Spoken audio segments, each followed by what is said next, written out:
ब्रह्मा ऋषभ देव भगवान की जय।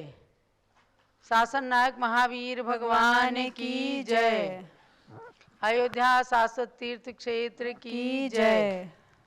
परम पूज्य गणिनी प्रमुख श्री ज्ञानमती माता जी की जय।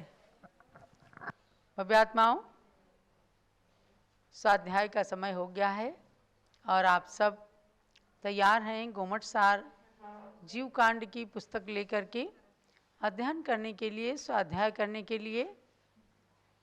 स्वाध्यायः परमं तपः कहा गया है। स्वाध्याय परम तप है और तप ऐसा जिस स्वाध्याय के द्वारा ज्ञान के साथ साथ चारित्र के रूप में परिणति भी प्राप्त होती है। ऐसे स्वाध्याय के अंतर्गत आपको शाश्वत तीर्थ अयोध्या से परम पूज्य गणिनी प्रमुख श्री ज्ञानमती माता की पावन छत्र छाया में बैठकर हमें गोमट सार जैसे महान ग्रंथ का स्वाध्याय करने का और आप सब लोगों को कराने का सौभाग्य प्राप्त होता है। ये गौरव के क्षण हैं और इस स्वाध्याय के द्वारा अपने शरीर के अंदर छिपे परमात्म तत्व के विषय में हम जान सकेंगे कि संसार अवस्था में वह परमात्म तत्व, वह जीवात्मा अशुद्ध है। इसलिए अशुद्ध जीव को भी शुद्ध बनाने के लिए उसे 20 प्ररूपणाओं के द्वारा वर्णित किया गया है। तो आचार्य श्री नेमीचंद सिद्धांत चक्रवर्ती की अमूल्य कृति गोमट सार जीवकांड है। अब मंगलाचरण करके और इसका स्वाध्याय प्रारंभ करते हैं। सिद्धम शुद्धम पणमीय जिणिंदवर्णेमि चंदमकलंकम गुणरयण भूषणुदयम जीवस्य परुवणम वोच्छम। जीवस्य परुवणम वोच्छम अर्थात जीव द्रव्य की प्ररूपणा को मैं कहूँगा। इस अभिप्राय को लेकर, इस संकल्प को लेकर आचार्य देव ने 20 प्ररूपणाओं में इस ग्रंथ को निबद्ध किया है। आपने 3 प्ररूपणाओं का अध्ययन कर लिया है, गुणस्थान, जीव समास और पर्याप्ति। पर्याप्ति प्ररूपणा को कल आपने परिपूर्ण किया। इसमें थोड़ा सा आवश्यक विषय मैं आपको बताना चाहूँगी कि जो आपने पर्याप्त और अपर्याप्त दोनों प्रकार के जीवों का वर्णन सुना, उनमें से अपर्याप्त के निर्वृत्त पर्याप्त और लब्धि पर्याप्त तक 2 भेद जाने। निर्वृत्त पर्याप्त जिनकी पर्याप्तियां अभी पूर्ण नहीं हुई लेकिन नियम से पूर्ण होंगी, ऐसे जीवों को निर्वृत्त पर्याप्त कहते हैं। और लब्धि पर्याप्त तक में जाना कि जिनकी पर्याप्तियां ना तो पूर्ण हुई हैं और ना कभी पूर्ण होंगी और उससे पहले ही वो मरण को प्राप्त हो जाएंगे, ऐसे जीव लब्धि पर्याप्त तक कहे जाते हैं। पर्याप्तियां 6 बताई: आहार, शरीर, इंद्रिय, श्वासोच्छ्वास, भाषा और मन। इनको लेकर के हम सभी जी रहे हैं और आगामी काल तक जिएंगे। हम सब जब माता के गर्भ में आए तो प्रारंभ में ही अंतर मुहूर्त के अंदर इन पर्याप्तियों को पूर्ण किया, अर्थात अपने शरीर आदि बनने के योग्य परमाणुओं की योग्यता को प्राप्त कर लिया। यही पर्याप्त अवस्था थी। 9 महीने में ग्रोथ हुई और धीरे धीरे करके पूरा शरीर बना और 9 महीने गर्भ में रहकर हमने जन्म लिया और इस मानव पर्याय को जी रहे हैं। मनुष्य गति में मनुष्य आयु को लेकर जी रहे हैं। अब इसमें विशेष बात यह है कि लब्ध पर्याप्तक जीवों के एक मिथ्यात्व गुण स्थान ही होता है। निर्वृत्त पर्याप्तक में मिथ्यात्व, सासाधन, असंयत, अप्रमत्त विरत और अयोग केवली, ऐसे ही 5 गुण स्थान हो सकते हैं और पर्याप्तक जीवों के सभी गुण स्थान हो सकते हैं अपनी अपनी योग्यता के अनुसार। तो ये बात एक विशेष है। दूसरी बात है, 6ठे गुण स्थान में यानी प्रमत्त विरत गुण स्थान में निर्वृत्त पर्याप्त अवस्था आहारक रिद्धिधारी मुनियों को जब आहारक पुतला निकलता है, इन्हें विशेष तपस्या के कारण या आहारक रिद्धि होने पर आहारक पुतला निकलते समय आहारक का योग में वह निवृत्ति पर्याप्त अवस्था होती है, उसी अपेक्षा से कहा है। और सयोग केवली यानी 13वें गुण स्थान में समुद्घात अवस्था में कपाट, प्रतर और लोक पूरण ऐसे 3 समुद्घातों में योग पूर्ण नहीं है, इसलिए उस समय वहाँ गौणता से निर्वृत्त पर्याप्त अवस्था कही गई है। तीसरी विशेष बात यह है कि द्वितीय आदि नरकों में, यानी कि प्रथम नरक को छोड़कर द्वितीय से लेकर सप्तम नरक 6 नरक ज्योतिषी देव, व्यंतर और भवनवासी देव तथा संपूर्ण स्त्रियां, इनको अपर्याप्त अवस्था में सम्यक तो नहीं होता। मतलब सम्यक दृष्टि जीव मर करके इन उपर्युक्त पर्यायों में जन्म नहीं लेते हैं और सासाधन सम्यक दृष्टि मरकर नरक में नहीं जाता।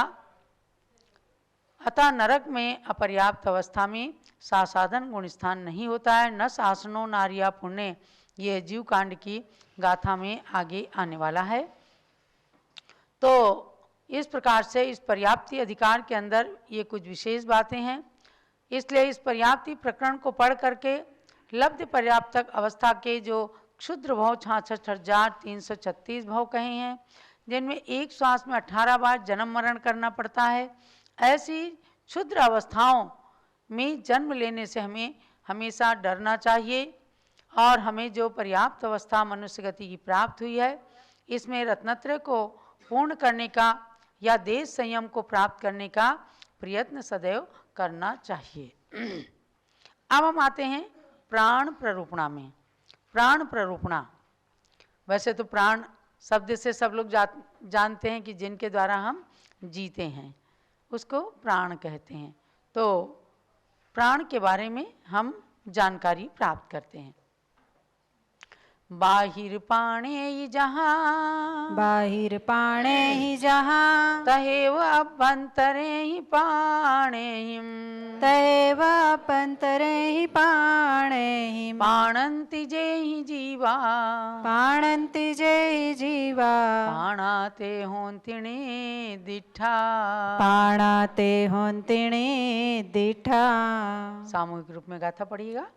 बाहिर पाणे ही जहाँ, तैव अभ्यंतरे ही पाणेहिम, पाणन्ति जे ही जीवा, पाणाते होन्तिणे दिठा। बाह्य प्राणैर्यथा तथैवाभ्यन्तरै प्राणैः, प्राणन्ति यैर्जीवाः, प्राणास्ते भवन्ति निर्दिष्टाः। इसमें कहा आचार्य श्री नेमीचंद सिद्धांत चक्रवर्ती ने कि जिस प्रकार से आभ्यंतर प्राणों के कारणभूत नेत्रों का खोलना, वचन प्रवृत्ति का करना यानी बोलना, उच्छ्वास निश्वास आदि लेना, इन बाह्य प्राणों के द्वारा जीव जीते हैं। तो इनको आभ्यंतर प्राणों के कार्यभूत कहा। आभ्यंतर में जब तक निश्चय प्राण नहीं होगा, तब तक बाह्य प्राण कार्य नहीं कर सकते। इसलिए आभ्यंतर प्राणों के कारणभूत हैं द्रव्य प्राण, यानी भाव प्राण का कारणभूत है द्रव्य प्राण। तो द्रव्य प्राण माने बाह्य प्राण जो आँखों से देखते हैं, वचनों से बोलते हैं, श्वासोच्छ्वास लेते हैं, आयु को बिताते हैं, ये सब किसके द्वारा होता है? द्रव्य प्राणों के द्वारा। तो इनके द्वारा जो जीव जीते हैं, उसी प्रकार से जिन आभ्यंतर इंद्रियावरण कर्म के क्षयोपशम आदि के द्वारा जीव में जीवित पने का व्यवहार हो, उसको प्राण कहते हैं। यह है प्राण की सैद्धांतिक परिभाषा। और व्यवहार की परिभाषा कि जिनके द्वारा हमारा जीवन चलता था, चलता है, चलेगा, वह प्राण हैं। जो सिद्ध भगवान बन जाते हैं, वहाँ एक निश्चय प्राण केवल रहता है, क्योंकि आत्मद्रव्य शाश्वत है उसकी सत्ता, इसलिए वे निश्चय प्राण से जीते हैं और संसारी प्राणी व्यवहार प्राणों के द्वारा, बाह्य प्राणों के द्वारा जीवन का यापन करते हैं। 10 प्राण होते हैं, उनका आगे वर्णन आएगा। इसमें कहा कि जिनके सद्भाव में जीवित पने का और वियोग होने पर मरण पने का एहसास होता है, व्यवहार होता है, उनको कहते प्राण। समझ गए ना कि जिनकी होने पर हम जीवित पने का एहसास कर रहे हैं। हम जीवित हैं किनके द्वारा? प्राणों के द्वारा। और जब ये प्राण निकल जाते हैं, कहते प्राण पखेरु उड़ गए। तो प्राण जब निकल जाते हैं तो जीव अजीव बन जाता है और वह मुर्दा बन जाता है। तो जिनके सद्भाव में जीवित पने का एहसास हो, व्यवहार हो, और जिनके वियोग में यानी जिनके नष्ट होने पर, जिनके चले जाने पर मरण पने का एहसास हो, व्यवहार हो, तो उसको कहते हैं प्राण। तो ये प्राण पूर्वोक्त पर्याप्तियों के कारण रूप हैं। जो पहला अधिकार अभी बताया 3 नंबर का पर्याप्ति, तो इन पर्याप्तियों की कार्य रूप हैं। माने जब प्राण होंगे तभी आगे जो पर्याप्तियां हैं वो पूर्ण होंगी। यानी जब जीव का शरीर बनना शुरू हुआ उसी समय पर्याप्तियां पूर्ण होती हैं। तो मतलब जब वो जीव कोई आता है तो प्राण से सहित होकर के आता है, तब पर्याप्तियां अपना कार्य करना शुरू करती हैं। अगर वहीं पर जीव के प्राण खत्म हो गए तो पर्याप्तियां अपना कार्य नहीं कर पाएंगी। ये आपको विशेष रूप से जानना है। इसलिए ये जानना कि प्राण और पर्याप्ति में कार्य और कारण का अंतर है। पर्याप्ति कारण है और प्राण कार्य है। भाई कार्य उसका यही है कि हम इंद्रियों से देख रहे हैं, जान रहे हैं, बोल रहे हैं, इंद्रियों का कार्य हो रहा है। और पर्याप्तियां उसका कारण है, क्योंकि हमने उनको जब परिपूर्ण किया तब प्राण ने अपना कार्य करना प्रारंभ किया। क्योंकि ग्रहित पुद्गल स्कंद विशेषों को इंद्रिय वचन आदि रूप परिणमावने की शक्ति की पूर्णता को पर्याप्ति और वचन व्यापार आदि की कारणभूत योग्यता शक्ति को तथा वचन आदि रूप प्रवृत्ति को प्राण कहते हैं। तो जब शक्ति परिणमन करती है प्राण रूप से, यानी कि इंद्रिय वचन, जो इंद्रियां हैं, बोलने रूप वचन हैं, इनको परिणमाने की शक्ति की जो पूर्णता होती उसको तो कहते हैं पर्याप्ति। जब तक पर्याप्तियां पूर्ण नहीं होती तब तक जीव को अपर्याप्त कहा जाता है। और पर्याप्ति पूर्ण होने के बाद जो उनका कार्य होता है, यानी इंद्रियां पूर्ण हुई, आँखों से देखना शुरू हुआ, जीवा से बोलना शुरू हुआ, कानों से सुनना शुरू हुआ, तब समझो कि प्राणों ने अपना कार्य करना शुरू किया। तो हम सबके पास पर्याप्ति भी हैं और प्राण भी हैं। सारे के सारे जितने प्राण हैं सब मनुष्य गति के जीवों के पास में हैं। आपको प्राणों के बारे में हम आगे और ले चलेंगे, क्योंकि ये प्राण प्ररूपणा है। और आगे नया वर्ष भी, ईस्वी सन का नया वर्ष भी आने वाला है। कल ईस्वी सन 2023 का अंतिम दिवस रहेगा और परसों के दिन नए वर्ष में आप सब प्रवेश करेंगे। भले ही भगवान महावीर का निर्वाण संवत सबसे प्राचीन है, लेकिन इंटरनेशनल वर्ष जो है वो ईस्वी सन के हिसाब से मनाया जाता है। कोई बात नहीं, आप भगवान की भक्ति करके और अपने नए वर्ष में प्रवेश करके भगवान महावीर के 2550वें निर्वाण महोत्सव वर्ष को खूब अच्छी तरह से मनाएं। अब हम व्याकरण, संस्कृत व्याकरण को शुरू करेंगे। उससे पहले भक्तों को बताना है, आज अयोध्या के लिए स्वर्णिम दिवस आया, जब अयोध्या में एक एयरपोर्ट का उद्घाटन हुआ। और आपको जान करके खुशी होगी कि जहां भारत के प्रधानमंत्री नरेंद्र मोदी ने अयोध्या आकर के उस अंतर्राष्ट्रीय हवाई अड्डे का उद्घाटन किया। पूज्य गणनी ज्ञानमती माता जी वर्तमान में अयोध्या के अंदर विराजमान हैं। तो वहीं आपके दिगंबर जैन अयोध्या तीर्थ क्षेत्र कमेटी के पीठाधीश और अध्यक्ष जगत गुरु रविंद्र कीर्ति स्वामी जी आज दिल्ली से पहली फ्लाइट से अयोध्या अभी कुछ ही क्षण में आने वाले हैं और एयरपोर्ट पर उनका कुछ मीडिया वालों ने स्वागत भी किया और उनसे कुछ बाइट भी लिया, जो आप सबके लिए गौरव की बात है कि अयोध्या की धरती पर उड़ करके आने वाला जो विमान रहा, स्वामी जी उसमें प्रथम यात्री के रूप में रहे हैं और उनके साथ में डॉक्टर जीवन प्रकाश जैन और ज्ञानमती माता के संघ के संघपति श्री अनिल कुमार जी जैन पूरे परिवार के साथ आज अयोध्या में दिल्ली से उड़कर पहली फ्लाइट के द्वारा अयोध्या आ रहे हैं। तो ये एक अप्रत्याशित विषय रहा है और अयोध्या के अंदर सारी जनता इस समय बहुत ही खुश है कि जहाँ भारतीय संस्कृति का शंखनाद हो रहा है, चाहे वो जैन संस्कृति है, चाहे हिंदू संस्कृति है, वैदिक संस्कृति, सब लोग एक दूसरे के साथ मिलजुल करके और बहुत ही अच्छे से कार्य चल रहा है, चलता रहेगा।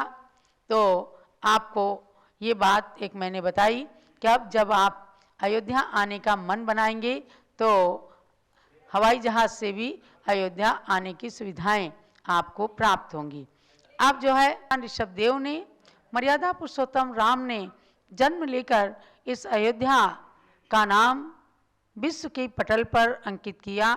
उनकी संस्कृति हम सबको प्रभावित करती है और आज संयोग से पूज्य गणनी ज्ञानमती माता के निमित्त से अनेक वर्षों से अयोध्या में जैन संस्कृति का भी झंडा सर्वोपरि दिख रहा है, जो आपने एक साल के अंदर अनुभव भी किया होगा। जहाँ पर बहुत कम यात्री आया करते थे, वहीं अब हजारों हजार की संख्या में यात्री आते हैं। कल भी यहाँ पर लगभग 200-400 यात्री थे और शाम को उन्हें जल्दी जल्दी जाना पड़ा कि यहाँ पर रास्ते बंद हो रहे हैं। तो अब रास्ते आज पुनः सायंकाल से खुल जाएंगे और आप सबके लिए यात्रा खुल जाएगी। तो भव्यात्माओं, अब आप चलेंगे संस्कृत व्याकरण की ओर। सरस्वती नमस्तुभ्यं वरदे कामरूपिणी, विद्यारंभं करिष्यामि सिद्धिर्भवतु मे सदा। इस व्याकरण के अंदर जो कातंत्र व्याकरण कही जाती है, अत्यंत सरल और आप सुविधापूर्वक इसे समझ सकते हैं। इसमें आपने धीरे धीरे करके 34 सूत्रों को पूर्ण किया, जिसमें 22 सूत्र तो संज्ञा प्रकरण में गए हैं और उसके बाद हम 12 सूत्रों में और आगे आए हैं। स्वर संधि, स्वर और स्वर को मिला करके जो शब्दों की पूर्णता होती है उसको कहते हैं स्वर संधि। तो कल आपने जाना कि री को अर कैसे होता है और री को आर विशेष प्रसंग में यहाँ पर हुआ तो ऋणार्णम, प्रारणम, भसनार्णम, वत्सतरार्णम, कंबलार्णम, दशार्णम, इनकी संधि हुई थी। आपको यदि इसको भूल भी जाते हैं तो आपको एनसाइक्लोपीडिया ऑफ जैनिज्म.com में सर्च करके और संस्कृत व्याकरण की क्लास के सारे ऑडियो प्रवचन मिल जाएंगे। उसको आप बार बार सुनेंगे तो आपको निश्चित रूप से वो विषय पक्का हो जाएगा।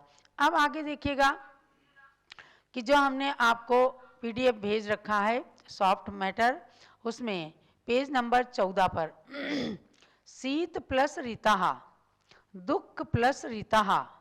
तो अब इसमें थोड़ा सा विशेष नियम आया है। इसमें क्या कहते हैं कि इसमें समास का प्रकरण है, इसलिए इनका विग्रह होगा शीतेन रीता।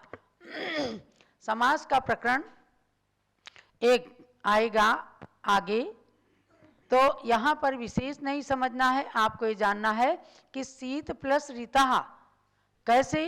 तो तो उसका विग्रह किया है शीतेन ऋतः, माने तृतीया विभक्ति उसमें लगाई है। शीत से माने ठंडक से जो दुखी है, शीतार्थः ये ऐसा बनेगा। दुखेन ऋतः शीतेन ऋतः, ये केवल समास का ज्ञान कराने के लिए प्रारंभ में यहाँ जो विशेष नियम संधि में भी आ रहा है उसको दर्शाया है। समास का प्रकरण आपका आगे चलेगा तो आप तुरंत समझ जाएंगे कि इसमें तृतीया समास है, किसमें कर्मधारय समास है, किसमें तत्पुरुष समास है। ये बात मैं यहाँ पर अभी विस्तार नहीं करूँगी। तो आपको जानना है कि यहाँ दुख प्लस ऋतः है और शीत प्लस ऋतः ये आया है। शीत प्लस ऋतः, तो इसमें से पहले तो अनतिक्रम्यन विश्लेषित से हमने अलग अलग सब शब्दों को किया। इसमें देखो शीत में हलंत और फिर उसके आ को निकाल दिया, फिर ऋतः। तो अब इसमें जो विशेष नियम लगा कि समास का प्रकरण होने से यहाँ पर टा विभक्ति आ जाती है शीत के साथ, खैर वो तो अलग नियम है। तो यानी कि उसमें ये बताया कि समास के प्रकरण में तत्स्था लोप्या विभक्तया, यानी विभक्ति का तो लोप कर दिया, टा विभक्ति से शीतेन बनता है, इंटा, यह आगे मैं आपको बताऊंगी। तो उस टा विभक्ति का लोप हो गया, फिर रहा शीत प्लस ऋतः। तो रिवर्ण अर से शीत आ और ऋतः, तो शीत अर री के आने पर आ को अर हो जाता है। आपको इसमें बताना है कि आ को अर हो गया और री का लोप हो गया। देखिएगा कि शीत में आ जो निकला था, इस री के आने पर आ को अर हुआ पहले और री का लोप हो गया, तो शीत अर प्लस तह बचा। अब उसके बाद में नियम एक अलग लगा, अभी ये पूरा नहीं हुआ। अब इसमें नियम लगा ऋतेचा तृतीया समासे, ऋते च तृतीया समासे, ऋते च तृतीया समासे। यानी यहाँ इस नियम को इसलिए बताया कि तृतीया समास के प्रकरण में रिवर्ण के आने पर अर को दीर्घ हो जाता है, माने अर को आर हो जाता है। तो शीत आर प्लस तह, तो शीतार्ता बन गया। अब शीतार्ता जहाँ बना तो आप समझो कि शीत से जो दुखी, यानी कि तृतीया विभक्ति लगी से में तृतीया आती है, तो शीतेन ऋता मने शीत ठंडक से जो कष्ट में है, तो शीतार्ता ऐसा बन गया। री को अर होना था तो विशेष नियम से आर हो गया। ऐसे ही दुखेन ऋता, तो दुख प्लस आर्ता लिख दिया, रीता लिखना चाहिए। हाँ, दुख प्लस रीता होना चाहिए था इसमें। और फिर इसको दुख प्लस आ इसमें निकाल दिया, आ निकला, फिर रीता। तो ये जो है दुख आ और दुख आ को अर हो गया री के आने पर, तो दुखहर्ता बन गया। लेकिन ऋतेचा तृतीया समास से इसमें भी री को आर हो गया, यानी अर को आर हो गया। तो ये और तह, क्योंकि री का लोप हो गया है, तो आर तह, तो दुखार्ता बन गया। अब आप कहें कि ऐसा क्यों कहा, तो आगे तुरंत उसमें कहते हैं कि तृतीया समास में है, ऐसा क्यों कहा, तो कह रहे कर्मधारय समास में नहीं होगा, यानी परमस चासो ऋतश्च परमर्तः बनेगा। तो वहाँ पर कर्मधारय समास है तो उसमें री को आर नहीं हुआ, उसमें अर ही हुआ, तो परमश्चासो ऋतः परमर्तः बन गया। परमर्तः वहाँ पर री को आर नहीं हुआ। इस प्रकार से ये विशेष नियम कहीं कहीं तो आएंगे ही, इसलिए आपको व्याकरण के पूरे नियमों की जानकारी करके पुनः पुनः इसका अभ्यास करते हुए अपने ज्ञान को समुन्नत बनाना है और व्याकरण के ज्ञान में